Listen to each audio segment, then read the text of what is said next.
Everyone in the harbor was cheering. Nobody knew they were watching a catastrophe.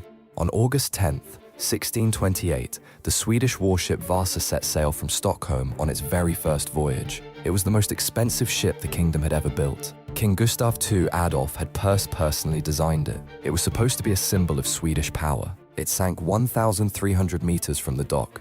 But here is the part that should terrify you. Days before the launch, officers conducted stability tests on the ship. 30 men ran back and forth across the deck to see if it would hold. It swayed so violently they stopped the test early.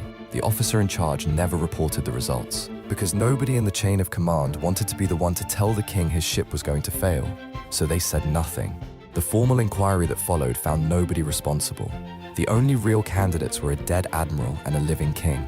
The ship sank because of silence, and the silence never stopped.